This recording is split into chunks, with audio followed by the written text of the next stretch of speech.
नमस्कार दोस्तों, मैं राजेंद्र मिश्रा अपने YouTube चैनल में आपका स्वागत करता हूं। आज भी जिस विषय को मैं चर्चा करने जा रहा हूं वो विषय है आपका भक्ति और सूफी आंदोलन। तो सबसे पहले हम बात करने जा रहे हैं सूफीज्म के बारे में कि सूफी है क्या। देखिए, इस्लाम में दो प्रकार के संत हुए हैं।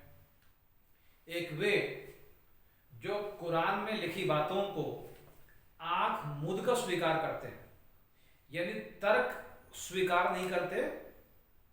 और वहीं पर इस्लाम में विद्वानों का एक दूसरा वर्ग भी है जो तर्क की कसौटी पर परखने के बाद उसके कुरान की चीज़ों को स्वीकार करने के लिए तैयार है। यानी एक अनुभव की बात करता है और एक केवल किताब में लिखे हुए की बात करता है। तो जो केवल किताब में लिखे की बात करते हैं, यानी जो कुछ उसमें लिखा है वो सत्य है, अंतिम सत्य है, उसमें कोई परिवर्तन नहीं हो सकता। इस्लाम के ऐसे विद्वानों को कहा गया है उलेमा, ये कट्टरपंथी होते हैं। दूसरा जो वर्ग है जो ये मानता है कि अनुभव के आधार पर हम चीज़ों को स्वीकार करें, तो इस वर्ग को कहा गया है सूफी। तो ये दो प्रकार की शाखाएं हो गई इस्लाम में विद्वानों की। एक को उलेमा कहा गया, एक को सूफी कहा गया। अब ये सूफी मूवमेंट क्या है? तो इस्लाम की जो छवि बन रही थी वह एक कट्टरपंथी, एक हिंसक धर्म के रूप में बन रही थी। सूफी के रूप में इसका जब चिंतन शुरू हुआ कुछ विद्वानों के द्वारा, तो इन लोगों ने एक दूसरा स्वरूप प्रस्तुत किया इस्लाम का जो उदारवाद से संबंधित है। ये इनमें अगर हम देखेंगे तो ये मानते हैं कि शरीयत यानी इस्लामिक कानून और अनुभव, इन दोनों के मिश्रण की आवश्यकता है। जैसे शरीर और आत्मा, बिना आत्मा के शरीर का कोई वैल्यू नहीं है और बिना शरीर के आत्मा की वैल्यू नहीं है। अगर कोई आवाज आने लगे और मैं दिखाई न दूं तो क्या लगेगा? भूत। तो एक भय पैदा होगा ना। यानी शरीर है और आत्मा भी है तो उसकी वैल्यू है। तो सूफी ये मानते थे कि शरीयत और जो अनुभव की बात वो करते हैं, जो तर्क की बात करते हैं, जो चिंतन की बात करते हैं, इन दोनों के मिश्रण की आवश्यकता है। एक अरबी दार्शनिक हुआ है अल गजाली, इसने ये कहा कि अगर शरीयत शरीर है तो सूफी आत्मा है। खैर,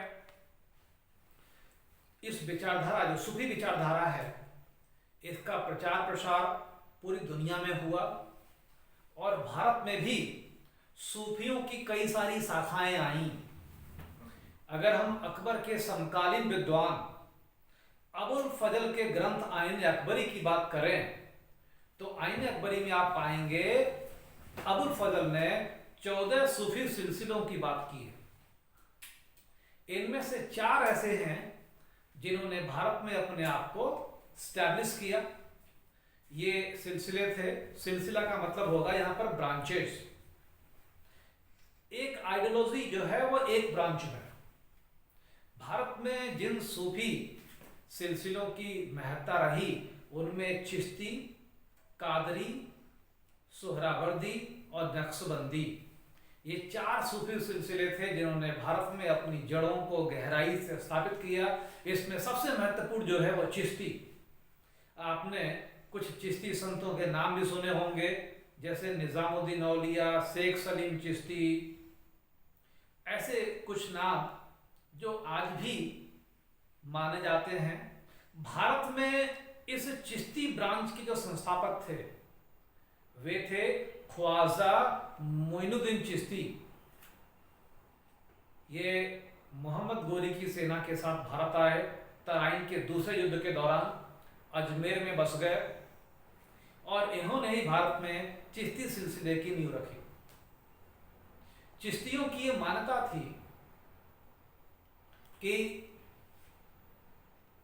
परमात्मा यानी ईश्वर और जीव यानी मनुष्य के अंदर जो आत्मा है, इन दोनों के बीच में संबंध क्या है? तो वो कहते हैं कि संबंध है प्रेमी और प्रेमिका का। यानी संबंध का आधार क्या मानते हैं? ये प्रेम मानते हैं। जबकि कट्टरपंथी सिलसिलों में और इस्लाम में आप देखेंगे तो ये लोग कहते हैं कि जो संबंध है ईश्वर का और व्यक्ति का, वो स्वामी और सेवक का है। कई बार आपने सुना होगा कि आपने अगर ये कर लिया तो अल्लाह नाराज हो जाएगा, ये कर दिया तो अल्लाह नाराज हो जाएगा। जैसे उसका एक ही काम है नाराज होना, और ऐसे अल्लाह को हम क्या प्रेम का पात्र मानेंगे? नहीं मानेंगे। चिश्ती इसको नहीं कहते। चिश्ती कहते हैं कि संबंध का आधार है प्रेम। एक विशेषता और भी रही चिश्तियों की, और वो ये रही है कि ये संपत्ति का संचय नहीं करते थे।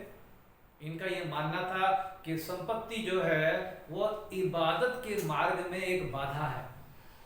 इसके अलावा ये शासकों से संबंध नहीं रखते थे। शासकों से ये संबंध नहीं रखते थे क्योंकि इनके अनुसार यह भी एक समस्या है इबादत के माध्यम में। तो ये चिश्ती सिलसिले के बारे में मैंने आपको बताया। अगर महत्वपूर्ण चिश्ती संतों की बात पूछी जाए तो इसमें सबसे पहले संत मिलेंगे आपको ख्वाजा मोइनुद्दीन चिश्ती, जिनकी समाधि अजमेर में है। इनके उत्तराधिकारी हुए हैं ख्वाजा बख्तियार काकी, जिन्होंने दिल्ली को अपना सेंटर बनाया, और ये इल्तुतमिश के समकालीन थे। इसके बाद हुए बाबा फरीद। बाबा फरीद जो है ये मुख्यतः पंजाब से संबंधित रहे हैं। अफगानिस्तान के राजघराने से इनका संबंध रहा है, और ये इन्हें पंजाबी भाषा का पहला कवि भी मानते हैं। बाबा फरीद के उत्तराधिकारी हुए निजामुद्दीन औलिया। औलिया ने दिल्ली को अपना सेंटर बनाया और सूफी विचारधारा का प्रचार प्रसार किया। इसके बाद अकबर के समकालीन संत के रूप में नाम मिलता है सलीम चिश्ती का। फतेहपुर सीकरी में उनकी समाधि है, आपने देखा भी होगा। तो ये कुछ चिश्तियों के बारे में मैंने आपको बताया। अब अगर हम बात करें सोहरावर्दी और कादरी की, तो ये लोग संपत्ति संचय को बुरा नहीं मानते, विलासिता के जीवन को ये व्यतीत करते हैं। यानी इनका ये मानना है कि संपत्ति और ईश्वर की इबादत में कोई फर्क नहीं पड़ेगा, कोई बाधा नहीं पड़ेगा। अगर संपत्ति हो तो कोई नुकसान नहीं है। दूसरी चीज, ये भी स्वामी और सेवक का संबंध नहीं मानते, भक्त और भगवान के बीच में प्रेम का संबंध मानते। शाही दरबार में नौकरी भी करते हैं ये। इनकी भी कुछ शाखाएं यहाँ पर स्थापित हुई, उप शाखाएं। इसके बाद हम बात करेंगे नक्शबंदी सिलसिले की, जिसका संस्थापक था ख्वाजा बहाउद्दीन नक्शबंदी। बहाउद्दीन नक्शबंद, ये जो शाखा है नक्शबंदी, ये कट्टरपंथी शाखा है। औरंगजेब इसी से संबंधित था। औरंगजेब के बारे में आप जानते ही हैं, और ये समझ में आ गया होगा कि उसके उस व्यवहार के पीछे कारण क्या है, नक्शबंदी सिलसिला। तो ये कुछ टॉपिक था हम लोगों ने डिस्कस किया सूफियों के बारे में। अब हम बात करने जा रहे हैं भक्ति की। भक्ति की अगर आप व्याख्या करें कि भक्ति है क्या, तो इसका शाब्दिक अर्थ होगा स्वयं को अपने आराध्य के प्रति समर्पित कर देना। अपने आराध्य के प्रति समर्पित कर देना ही भक्ति है। ये आंदोलन क्यों हुआ, इसका उद्देश्य क्या था? तो अगर इसके हम आरंभ की बात करें तो दक्षिण भारत से इसकी शुरुआत हुई। अलवार और नैनार संतों ने भक्ति आंदोलन को शुरू किया। अलवार कहा गया है वैष्णव के संतों को, और नैनार कहा गया शिव के भक्तों को। इन लोगों ने दक्षिण भारत से इसको आरंभ किया। क्यों किया? इस्लाम का जो अटैक हो रहा था हमारे धर्म पर, हमारी संस्कृति पर, तो इन संतों को ये लगा कि हिंदू धर्म को भी रेनोवेट करने की आवश्यकता है, इसको फिर से प्रोपोगेट करने की आवश्यकता है, इसको सिंप्लीफाई करने की आवश्यकता है, और इसके कस्टम को थोड़ा सा लिबरल बनाने की आवश्यकता है। इसके ड्रॉबैक्स या जो इसकी प्रॉब्लम्स हैं उनको दूर करने की आवश्यकता है, यानी इसको प्यूरिफाई करने की आवश्यकता है। अगर हमने इसको प्यूरिफाई नहीं किया तो इस्लाम हमारी संस्कृति पर हावी हो जाएगा। हालांकि भक्ति आंदोलन में इस्लाम की आलोचना नहीं की गई। वैसे भी आपको पता है कि हमारा धर्म और हमारी संस्कृति और हमारा देश हर एक धर्म का, हर एक संस्कृति का सम्मान करता है। हमारी संस्कृति की सबसे विलक्षण विशेषता यही है कि हम सभी का सम्मान करते हैं, सभी को स्वीकार करते हैं, हम किसी से विद्वेष नहीं रखते। तो इस्लाम को भी इन्होंने क्रिटिसाइज नहीं किया, लेकिन इस्लाम के द्वारा जो लगातार हिंदुज्म पर जो अटैक हो रहा था, तो उसकी वजह से इन्होंने हिंदू धर्म को एक लिबरल रूप देने की कोशिश की।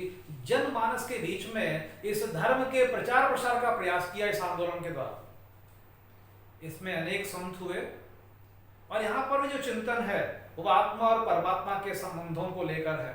कोई कहता है कि दोनों एक ही है, कोई कहता है कि दोनों अलग है, कोई कहता है एक है विशिष्ट रूप से अलग है। सबकी अपनी अपनी विचारधाराएं हैं, लेकिन मूल अर्थ यही था कि उसे अगर आप भाव से भजन करोगे तो उसे आप प्राप्त करोगे। इसमें रामानंद जी के बारे में है कि रामानंद जी कहते हैं कि जात पात पूछे न कोई, हरि को भजे सो हरि का हो। इन्हीं के आदर्शों को आगे चलकर कबीरदास जी ने आगे बढ़ाया। इस प्रकार से हम देखेंगे कि भक्ति आंदोलन एक ऐसा आंदोलन रहा जिसने हिंदू धर्म को मध्य युग में प्रचारित किया, इस्लाम की संस्कृति के प्रभाव से बचा कर रखा और अपनी विश्वास और विचारधारा को एक लिबरल रूप देके सामाजिक समन्वय की कोशिश की। तो ये जो टॉपिक है ये आपके जीएस के लिए भी काफ़ी महत्वपूर्ण है और हिस्ट्री ऑप्शनल जो इसका उसके लिए तो महत्वपूर्ण है ही है। तो ये टॉपिक हो गया हमारा भक्ति और सूफी आंदोलन। तो इसी के साथ इसको मैं बंद करता हूँ, समाप्त होता है ये। और उम्मीद है कि आप इसे लाइक करेंगे, शेयर करेंगे और मेरे चैनल को सब्सक्राइब